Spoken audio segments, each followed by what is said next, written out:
నమస్తే, welcome to Zee TV news. నేను కృష్ణకుమారి. వార్తల్లో ముందుగా ముఖ్యాంశాలు. కేజీహెచ్ లో చికిత్స పొందుతున్న కురుపాం బాధిత విద్యార్థులను పరామర్శించిన హోంమంత్రి. వైద్య నిపుణులతో ఒక కమిటీ వేశామని వెల్లడి.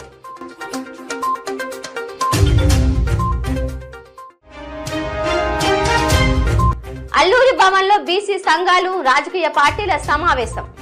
జనగణనలో కులగణన చేపట్టాలని డిమాండ్.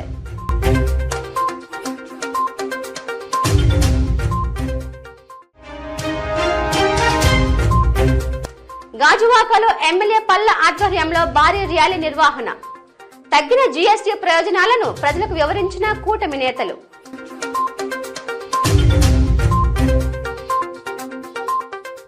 కేజీహెచ్ లో చికిత్స పొందుతున్న కురుపాం బాధిత విద్యార్థులను హోంమంత్రి అనిత పరామర్శించారు. బాధిత విద్యార్థులతో మాట్లాడిన మంత్రి వారి ఆరోగ్య పరిస్థితిపై వైద్యుల నుంచి ఆరా తీశారు. వారికి మెరుగైన వైద్యం అందించాలని సూచించారు. అనంతరం ఆమె మీడియాతో మాట్లాడుతూ జరిగిన ఘనతపై అధికారులు ప్రత్యేకమైన దృష్టి సారించారని, విద్యార్థులకు మెరుగైన వైద్య సేవలు అందుతున్నాయన్నారు. వైద్య నిపుణులతో ఒక కమిటీ వేశామని, సమగ్రమైన విచారణ జరుగుతుందని పేర్కొన్నారు. పాఠశాలల్లో ఎలాంటి ఇబ్బందులు లేకుండా జాగ్రత్తలు తీసుకుంటున్నామని చెప్పారు. గత ప్రభుత్వంలో 2 గిరిజనులు డిప్యూటీ సీఎంలు అయ్యారని, కనీసం ఒక్కసారైనా ఆశ్రమ పాఠశాలను సందర్శించారా అని ప్రశ్నించారు. కానీ ఎన్డీఏ ప్రభుత్వంలో మంత్రులు నిరంతరం పర్యవేక్షిస్తున్నామని, ఎప్పటికప్పుడు అధికారులు కూడా అప్రమత్తంగా ఉంటూ నిరంతరం పరిశీలిస్తున్నామని తెలిపారు. ఏపీలో మహిళా భద్రతకు అధిక ప్రాధాన్యత ఇస్తున్నామని, జగన్మోహన్ రెడ్డికి ప్రజల ఆరోగ్యం కోసం మాట్లాడే హక్కు లేదన్నారు. మాక్సిమం ఇక్కడ నుంచి 45 మంది దగ్గర 17 సంవత్సరాల లోపు ఆడపిల్లలందరూ కూడా ఇక్కడ మాక్సిమం ఉన్నారు. వీళ్ళందరికీ కూడా కంటిన్యూగా బ్లడ్ టెస్టులు చేయడమే కాదు, కంటిన్యూ హాస్పిటల్లోని డాక్టర్స్, అదేవిధంగా సూపరింటెండెంట్ గారు, రెవెన్యూ డిపార్ట్మెంట్ నుంచి మన కలెక్టర్ గారు, జేసీ గారు, వీళ్ళందరి పర్యవేక్షణలో కంటిన్యూగా వాళ్ళందరికీ కూడా వైద్య సహాయం అందుతుంది. నిన్ననే ట్రైబల్ వెల్ఫేర్ మినిస్టర్ గారు కూడా, గుమ్మడి సంధ్యారాణి గారు కూడా ఇక్కడికి వచ్చి వీళ్ళందరినీ కూడా పరామర్శించి వైద్య సదుపాయాలు మెరుగుపరచాలని చెప్పి కూడా ఆదేశించడం జరిగింది. ఈరోజు దాని కంటిన్యూషన్, ఈ పిల్లలందరూ ఎలా ఉన్నారు, వాళ్ళ ప్రోగ్రెస్ ఎలా ఉందని చూడడానికి ఈరోజు నేను కూడా ఇక్కడికి రావడం జరిగింది. ఓవరాల్గా నేను చూస్తే ఈరోజు డిపార్ట్మెంట్ వాళ్ళు కూడా చెప్తున్నారు, అందరూ కూడా ఒక ఎక్స్పర్ట్ కమిటీని ఏర్పాటు చేశాం. డాక్టర్స్తో ఒక ఎక్స్పర్ట్ కమిటీని ఏర్పాటు చేశాం. ఆ ఎక్స్పర్ట్ కమిటీ ఇచ్చిన నివేదిక, అదేవిధంగా కమింగ్ సూన్ వీళ్ళు డిశ్చార్జ్ అయిన తర్వాత ఎలా ఫాలోఅప్ చేయాలి, దాని తర్వాత ఒక ఎస్ఓపి ఇది కంటిన్యూగా క్రియేట్ చేసి, ఇప్పుడు ఇక్కడ నుంచి డిశ్చార్జ్ చేసిన తర్వాత కూడా వాళ్ళు ఎలాగా ట్రీట్మెంట్ తీసుకోవాలన్న దాన్ని కూడా వీళ్ళే గైడ్ చేస్తారు. అట్ ద సేమ్ టైం ఈరోజు డిపార్ట్మెంట్ సంబంధించి ఎక్కడ రూట్ కాజ్, ఎందుకు ఇది జరిగిందన్న దానికి కూడా ఒక రూట్ కాజ్ తీసుకోవడానికి కూడా ఈరోజు కూడా ఒక ఎక్స్పర్ట్ కమిటీ ఈరోజు విజయనగరం నుంచి కురుపాం కూడా వెళ్తున్నారు. సో ఎక్కడా కూడా ప్రజలకు ఇబ్బంది పడకుండా, ఎస్పెషల్లీ స్టూడెంట్స్ ఇబ్బంది పడకుండా, ఆడపిల్లలు కూడా ఇబ్బంది పడకుండా చూసుకునే బాధ్యత ఈరోజు గవర్నమెంట్ తీసుకుంటుంది. దీనికి అందరూ కూడా సహకరించాలని కోరుకుంటున్నాను. ప్రజా సమస్యల పరిష్కార వేదిక పీజీఆర్ఎస్ సిస్టమ్ లో వచ్చిన అర్జీలను 24 గంటల లోపు ఓపెన్ చేసి అర్జీల పరిష్కారానికి ప్రత్యేక ప్రాధాన్యతనివ్వడంతో పాటు అధికారులు పూర్తి స్థాయిలో విచారణ చేపట్టి పునరావృతం కాని విధంగా సంతృప్తికరమైన, నాణ్యమైన పరిష్కారం చూపాలని జిల్లా కలెక్టర్ ఎంఎన్ హరేంద్ర ప్రసాద్ జిల్లా అధికారులను ఆదేశించారు. ప్రజా సమస్యల పరిష్కార వేదిక కార్యక్రమం ఈ రోజు కలెక్టర్ కార్యాలయ సమావేశ మందిరంలో కలెక్టర్ అధ్యక్షతన జరిగింది. ఈ సందర్భంగా కలెక్టర్ జిల్లాలో వివిధ ప్రాంతాల నుండి విచ్చేసిన ఫిర్యాదుదారుల నుంచి అర్జీలు స్వీకరించి వారితో ముఖాముఖి మాట్లాడి ఫిర్యాదుదారుల సమస్యలను తెలుసుకుని పూర్తి స్థాయిలో పరిష్కరిస్తామని భరోసా కల్పించారు.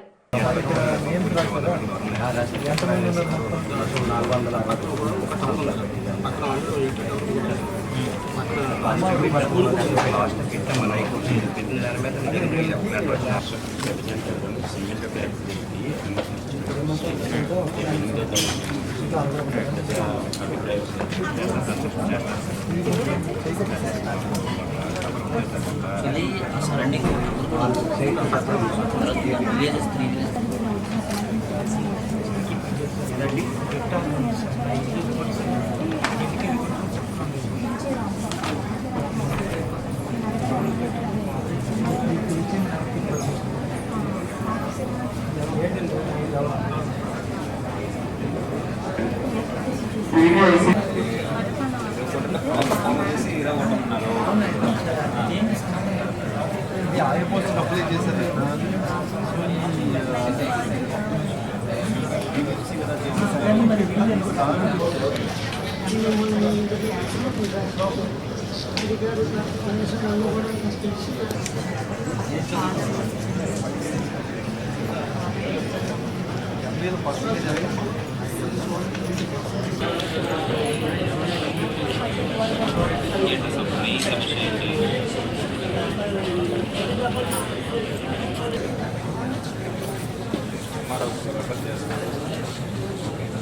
డిస్ట్రిక్ట్ ఎడ్యుకేషన్ ఆఫీసర్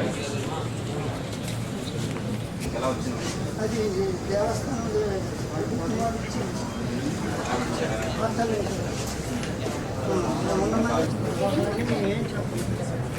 మీ వాళ్ళకి ఎయిర్పోర్ట్ ఇచ్చి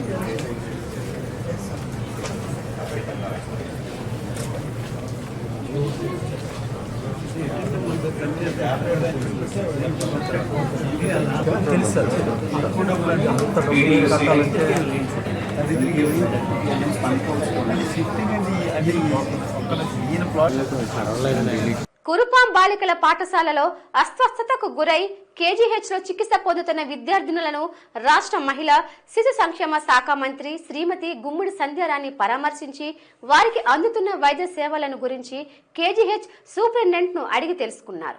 ముందుగా ఐసోలేషన్, రాజేంద్ర ప్రసాద్ వార్డ్, పిల్లల వార్డులలో చికిత్స పొందుతున్న విద్యార్థులను పరామర్శించి వారి తల్లిదండ్రులతో మంత్రి మాట్లాడారు. అనంతరం మంత్రి మీడియాతో మాట్లాడుతూ కురుపాం గిరిజన బాలికల పాఠశాలలో 129 మంది విద్యార్థినులు అస్వస్థతకు గురయ్యారన్నారు. అస్వస్థతకు గురైన వారిలో 37 మంది బాలికలను మెరుగైన వైద్యం కోసం కేజీహెచ్ లో చేర్పించామని చెప్పారు.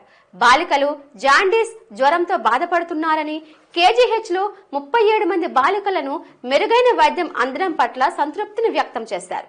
మిగిలిన బాలికలు పార్వతీపురం ప్రభుత్వ ఆసుపత్రిలో చికిత్స పొందుతున్నారని తెలిపారు. ప్రస్తుతం అందరి ఆరోగ్యం పరిస్థితి నిలకడగా ఉందన్నారు.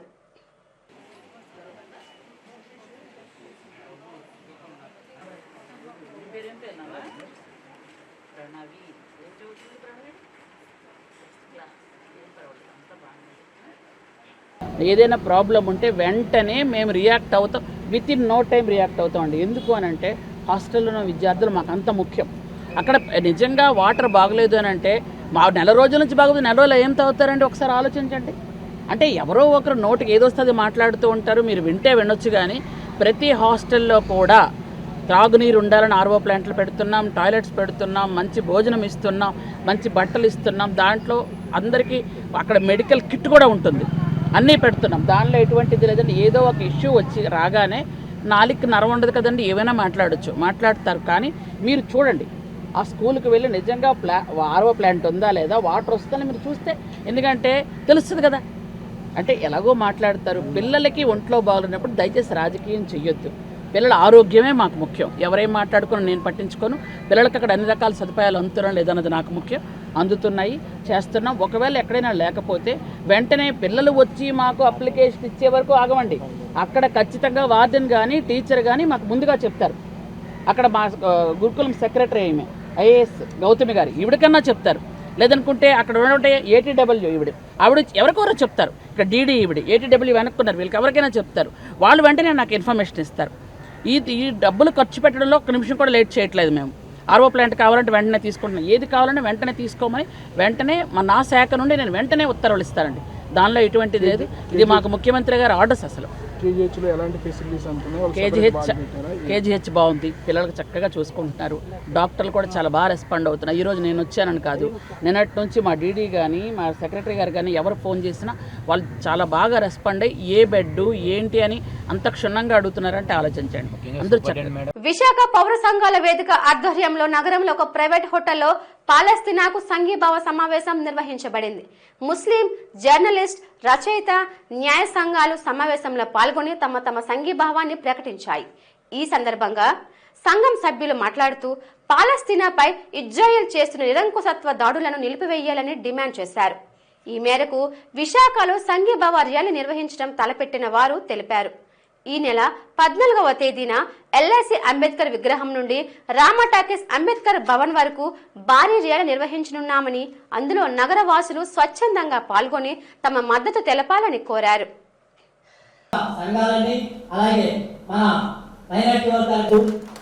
కృతజ్ఞతలు తెలియజేస్తున్నాను మిత్రులారా.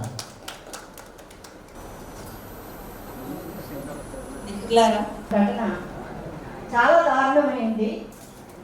చాలా బాధపడి టీవీలో చూస్తున్నా. ఇలా కాదని చెప్పి అప్పుడు ఏం చేశారంటే మోహన్ బాబు గారు విశ్వాసులకి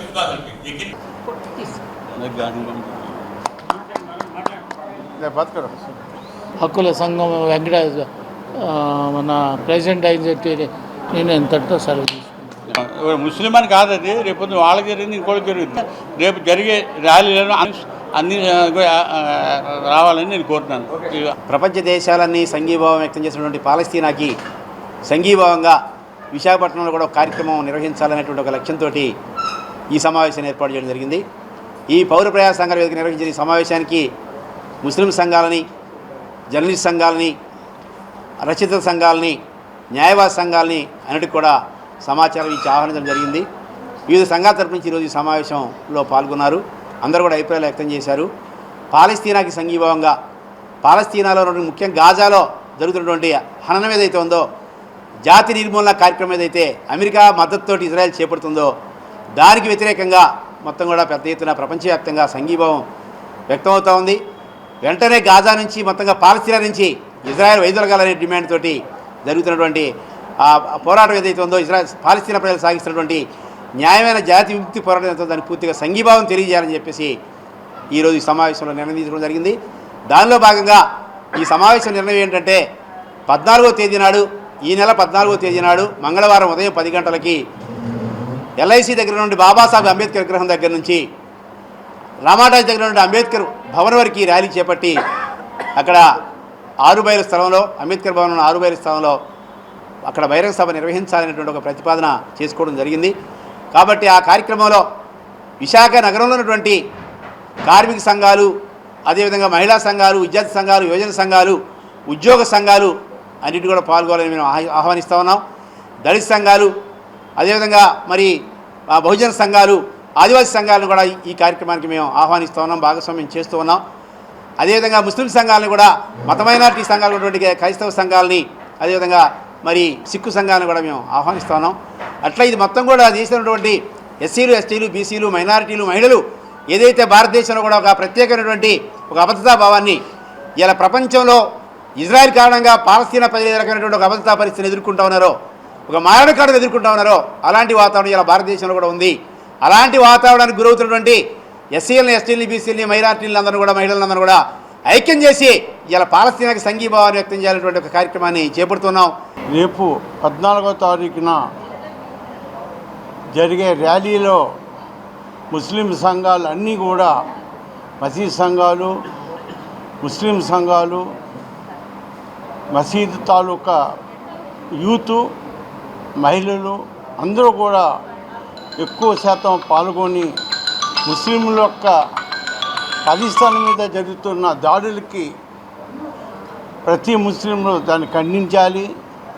ఖండించిన రోజునే మా ముస్లింలకి రేపు పాకిస్తాన్ మీద జరిగింది, రేపు జరగబోయే భారతదేశంలో కూడా జరగకపోవచ్చు. దానివల్ల ముందుగా మనం దీనికి సంఘీభావం తెలుపుతూ ఇవాళ ముస్లిం సోదరులు అందరూ ఐక్యంగా పోరాడితేనే ఇవాళ మనకి రాబోయే రోజుల్లో భారతదేశంలో మనకి ఒక గుర్తింపు వస్తుంది. ఇవాళ చూస్తున్నామండి, భారతదేశంలో ఈరోజు మన ముస్లింకి ఎంత అన్యాయం జరుగుతుందంటే ఇలా పార్లమెంట్లో ఒక ముస్లిం నాయకుడు లేడు.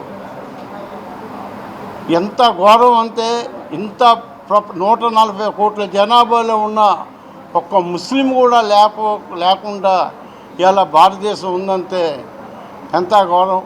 ఈరోజు మోదీ గారు లాల్చీలు, చొక్కాలు, గడ్డం పెట్టుకొని అరబ్ దేశాలు అన్నీ తిరుగుతూ ఉంటారు.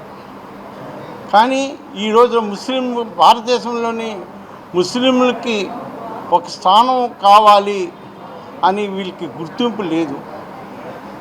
దయచేసి మనం అందరూ కూడా ఐక్యంగా రేపు జరగబోయే ఎలక్షన్లో కూడా, జరగబోయే ప్రతి మీటింగ్కి ఈ సంఘాలు కమ్యూనిస్టు, సిపిఐ, సిపిఎం ఈ సంఘాలతో మనం కలిసి మనం వీళ్ళు తోడు మనం ఉంటే రేపు రాబోయే దాంట్లో మనకి కూడా మంచి స్థానం ఉంటుందండి. దయచేసి మనం కూడా వాళ్ళకి ఎప్పుడు సహకరిస్తారని వాళ్ళు కూడా మాకు సహకరిస్తూ ఉంటారని ఆశిస్తున్నాం. ఇస్రాయేల్ చేస్తున్న అన్యాయాలు, ఘోరాలు కూడా చాలా అమానుషం, అంటే ఇవి వర్ణించదగ్గవి కావు. ఇలాంటి పసిపిల్లల మీద, ముసలి వాళ్ళ మీద, హాస్పిటల్స్ మీద, లేడీస్ ఎక్కడ ఉంటారో అక్కడ బాంబింగ్ చేసి వాళ్ళను చాలా హింసిస్తూ, ఆ పిల్లల్ని అనాథులు చేస్తూ, వృద్ధుల్ని కాళ్ళు చేతులు లేకుండా అంటే ఆవుటి వాళ్ళుగా చేస్తూ ఇస్రాయిల్ చేసే దురంగతాలు చాలా అన్యాయంగా, చాలా దురోగతంగా ఉన్నాయి.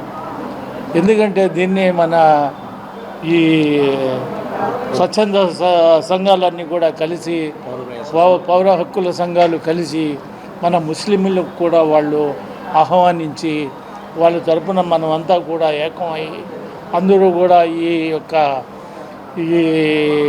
దురగతాన్ని మనం ప్రభుత్వానికి తెలియజేయడానికి, అలాగే ఇతర ప్రపంచ దేశాల్లో కూడా మన ఇండియాలో ఒక విశాఖపట్నంలో కూడా ఇలాంటి ర్యాలీ తీస్తున్నారే, ఇలాంటి దురగతాలని ఆపాలని చెప్పేసి ఆలోచిస్తున్నారే అన్న ఒక మంచి సదుద్దేశంతో ఈ కార్యక్రమాన్ని చేపట్టారు. అలాగే ఈ కార్యక్రమంలో మతాలతో సంబంధం లేదు, కులాలతో సంబంధం లేదు.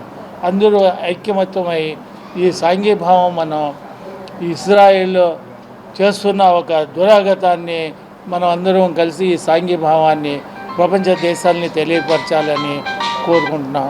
ఒక మనిషిని అన్యాయంగా చంపితే ప్రపంచ మానవులంతా చంపినట్టు సమానం. ఒక మనిషిని బతికించినట్టే ప్రపంచ మానవులందరినీ బతికిన సమానం.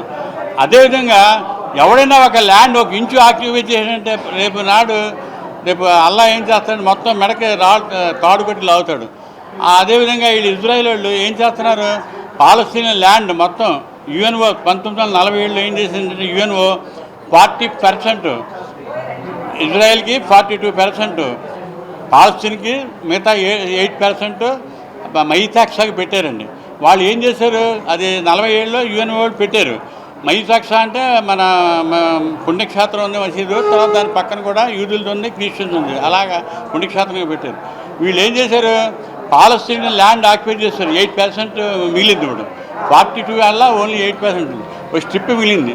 అంటే గాజా స్ట్రిప్ అంటే ఒక 30 కిలోమీటర్లు వెడల్పును, ఒక 60 కిలోమీటర్లు పొడవును వీళ్ళు దురాక్రమణ చేసి, నానా హింసించేసి హాస్పిటల్స్ మీద, తర్వాత శిబిరాల మీద అంతా బాంబింగ్ చేసి మొత్తం ఈ రోజు చూసినట్టయితే అక్కడ భవనాల్లో ఏమీ ఆ శిథిలాల్లో పడుకుంటున్నారు, ఆ సముద్రం నీరు తాగుతున్నారు.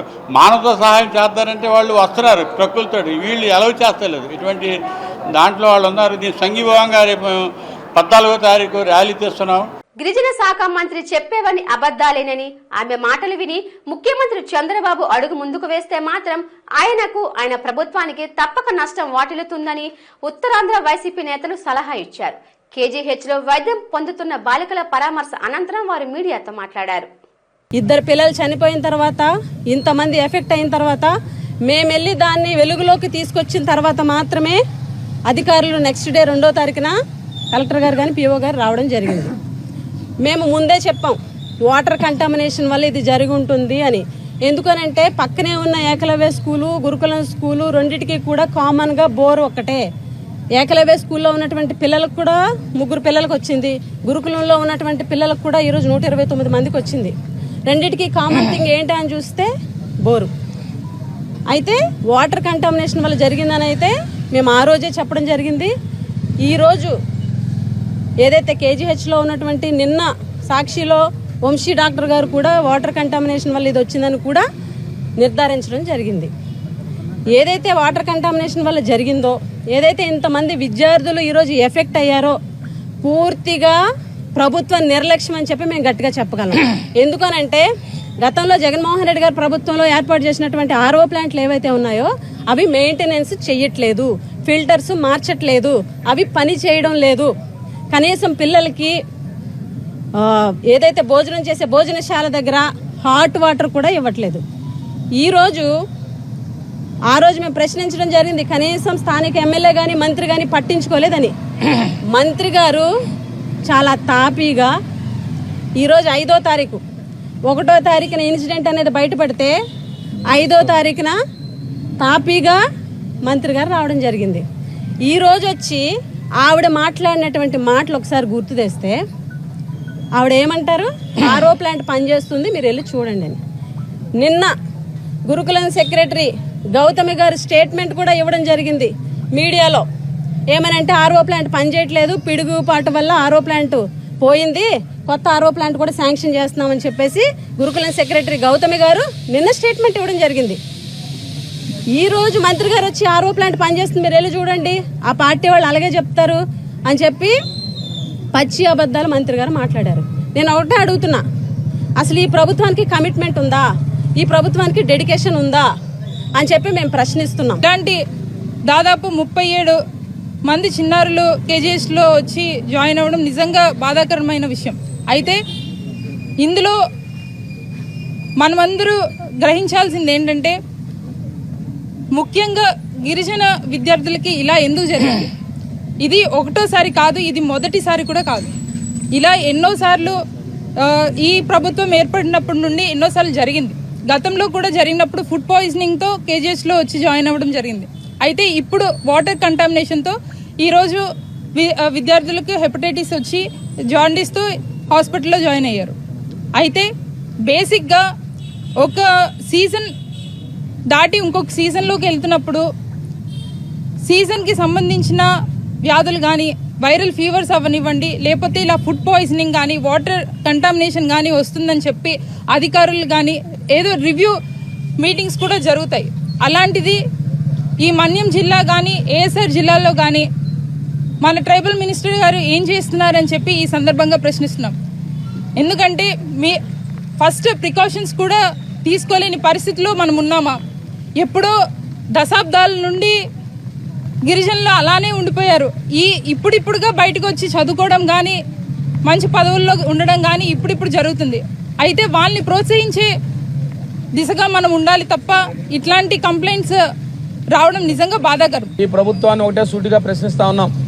ఆనాడు కీర్తిశేషులు రాజశేఖర్ రెడ్డి గారి దగ్గర నుంచి నాడు జగన్మోహన్ రెడ్డి గారి వరకు ఏదైతే గిరిజన ప్రాంతాలు బాగుండాలి, ప్రతి వాడికి కూడా డాక్టర్ బాబాసాహెబ్ అంబేద్కర్ గారు చెప్పినట్టుగా ఒక ప్రభుత్వ రాజ్యాంగ హక్కు అది. ప్రతి ఒక్కరికి విద్య వైద్యం ఉచితంగా ఇవ్వాలి, వారికి మంచి విద్య ఉచితం అందాలనే ఆలోచనతోనే ఇవాళ జిల్లా కేంద్రాన్ని ఏర్పాటు చేసి అక్కడ ఒక ప్రభుత్వ మెడికల్ కళాశాలను ఏర్పాటు చేసి భారతీయపురంలో ఒక సూపర్ స్పెషాలిటీ హాస్పిటల్ని ఏర్పాటు చేస్తే ఈ సంవత్సరన్నర కాలంలో మీరు చెప్పిన చిన్న చిన్న జబ్బులైతే ఇంతవరకు ఎందుకు వచ్చాం? సుమారు 150 కిలోమీటర్ల దూరం భారతీయపురం సూపర్ స్పెషాలిటీ హాస్పిటల్ వదులుకొని మీరు చెప్పిన చిన్న పచ్చకామర్ల వ్యాధి అని చెప్తే ఎందుకు ఇంతమంది 37 మంది పిల్లలు తీసుకొచ్చాం? ఒక జిల్లా కేంద్రం ఏంటది, మధ్యలో విజయనగరం హాస్పిటల్ ఉంది అంటే మీ దీన్ని బట్టి మీ పట్ల మీ ప్రభుత్వంలో జరుగుతున్న హాస్పిటల్స్లో పరిస్థితి ఎలా ఉంది? కనీసం మందులు లేవు, డాక్టర్లు లేరు, పూర్తిగా వైద్యం విద్య పూర్తిగా నిర్వీర్యం చేస్తారు. ఎక్కడా కూడా ఇవాళ పిహెచ్సిలో డాక్టర్లు లేరు, పిహెచ్సిలో మెడిసిన్స్ లేవు. అంటే ఇవాళ కురుపాం ఎక్కడుంది, ఎక్కడ కేజీహెచ్ ఉంది, మధ్యలో district head quarter hospital Parthipuram ఉంది, ఇంకో విజయనగరం డిస్ట్రిక్ట్ హాస్పిటల్. అందుకే చెప్తున్నాం, అందుకే సుమారుగా ఈ ప్రభుత్వ గతంలో గౌరవ మాజీ ముఖ్యమంత్రి జగన్మోహన్ రెడ్డి గారు 17 మెడికల్ కళాశాల తీసుకొచ్చి, మీరు ఎంతసేపు మెడికల్ కళాశాల అంటే అదేదో మెడికల్ కళాశాల విద్య అనుకోకండి, విద్య కాదు, సూపర్ స్పెషాలిటీ వైద్యం దొరుకుతుంది అక్కడ. విజయదశమి సందర్భంగా గత 13 ఏళ్లుగా పెద్దగదిలి ఈశ్వరీదేవి నగర్ లో ఎన్ని దుర్గా మహాకాళి భైరవ్ శక్తిపీఠం గురుస్వామి అభిరామ్ అఘోర ఆధ్వర్యంలో దుర్గా నవరాత్రులు సాధారణ ఉత్సవాలకు భిన్నంగా కాళికాదేవి రూపంలో నిర్వహించడం ప్రత్యేకతను సంతరించుకుంది. అమ్మవారి అనుప మహోత్సవం సందర్భంగా మధ్యాహ్నం అమ్మవారి బలిప్రసాదం అంటే మాంసాహార అన్న సమారాధన జరిగింది. సాయంత్రం అమ్మవారి ఊరేగింపు కార్యక్రమం కూడా అంగరంగ వైభవంగా జరిగింది. ఉత్సవాలను విజయవంతం చేయటంలో సంపూర్ణ మద్దతు అందించిన గ్రామ ప్రజలకు హృదయపూర్వక ధన్యవాదాలు తెలియజేస్తున్నానని ఎన్ని దుర్గా మహాకాళి భైరవపీఠం గురువు అభిరామ్ అఘోర అన్నారు. ప్రభుత్వం నుంచి హిందూ భక్తులకు హిందూ ఆశ్రమాలకు ఇలాంటి పండుగల వేళ సహకరించి పండుగలు సజావుగా సాగేలా చూడాలని, ప్రతి హిందువు సొంత డబ్బులతో పండుగలు జరుపుకుంటారని, వారిపై అనుమతుల ఒత్తిడి పెట్టరాదని అభిరామ్ అఘోరా వ్యాఖ్యానించారు.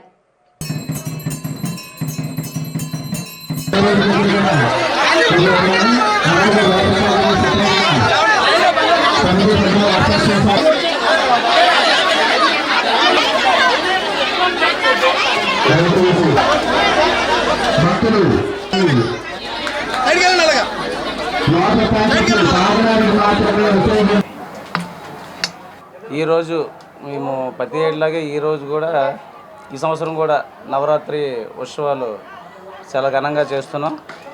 అమ్మవారు మేము నవరాత్రుల్లో అనగా దుర్గమ్మను కాదు, కాళీ ప్రతి సంవత్సరంలాగే కాళీ స్వరూపం అనేది పెడుతుంటాం.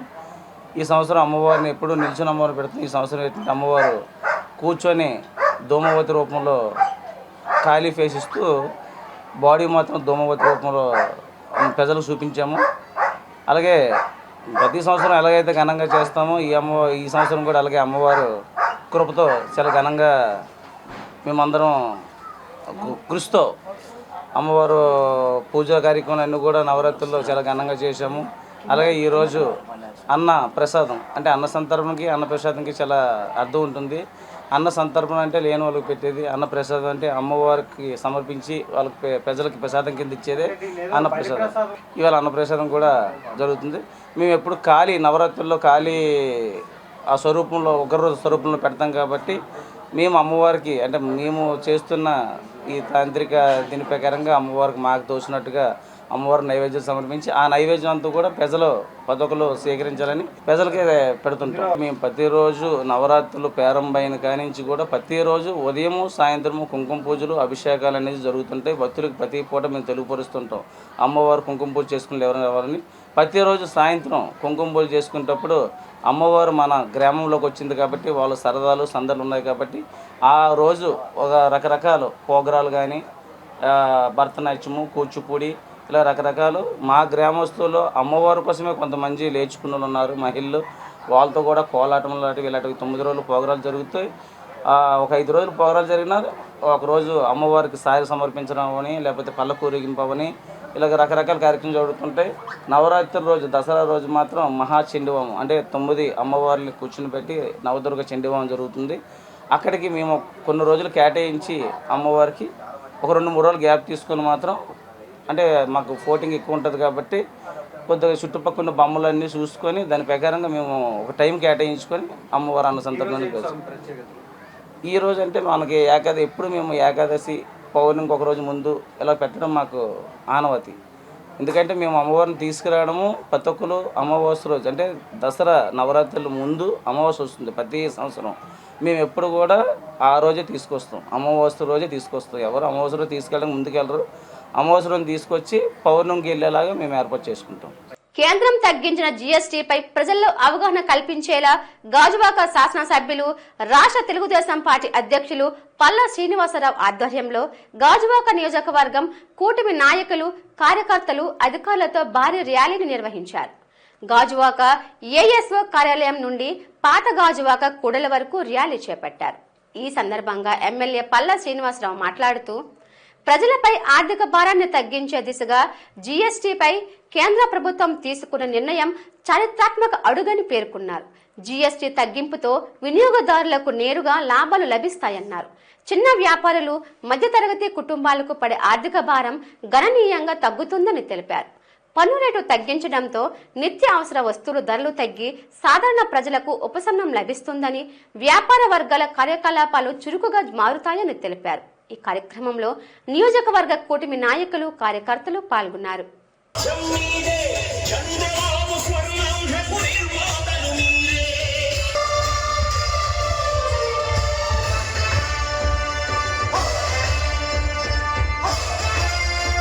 వ్యాపారాన్ని అలాగే వ్యాపారస్తులకు ప్రజలకు సులభతరంగా చేసినటువంటి జిఎస్టిని అంటే 5 స్లాబుల నుంచి 2 స్లాబులకు తీసుకొచ్చి ఎటువంటి వ్యాపారానికి అవంతరాలు లేకుండా ప్రజలకు కూడా కొనుగోలు మీద ఇబ్బంది పడకుండా కేంద్ర ప్రభుత్వం తగ్గించిందో అంటే 5 స్లాబుల నుంచి 2 స్లాబులకి సందర్భంగా రాష్ట్ర ప్రభుత్వం ఒక కృషితో అలాగే కూటమి ప్రభుత్వం ఒక కృషితో ఈరోజు మనం ఈ ర్యాలీ చేయడం జరిగిందండి.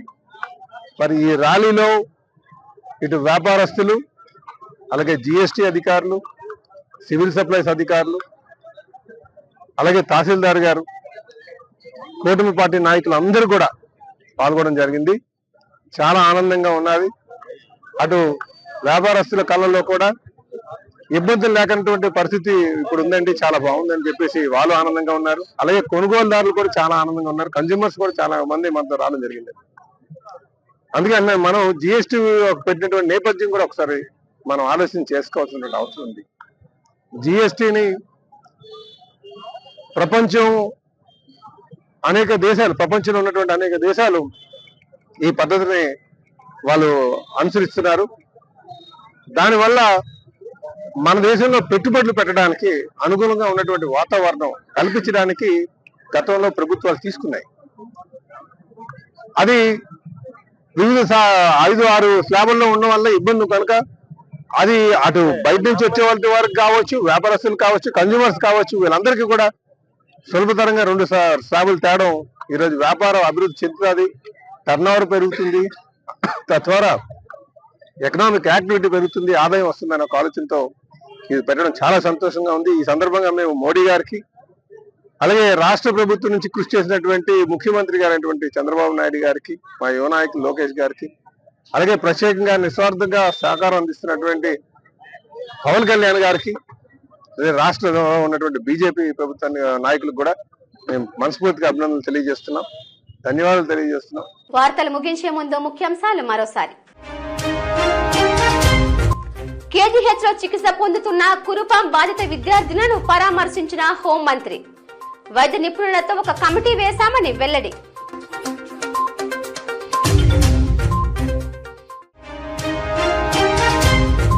అల్లూరి భవన్ లో బీసీ సంఘాలు, రాజకీయ పార్టీల సమావేశం.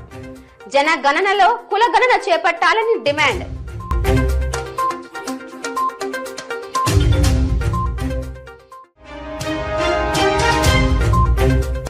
గాజువాకలో ఎమ్మెల్యే పల్ల ఆధ్వర్యంలో భారీ ర్యాలీ నిర్వహణ.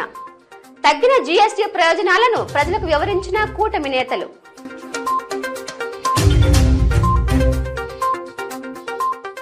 ఈ వార్తలు ఇంతటితో సమాప్తం. నమస్తే.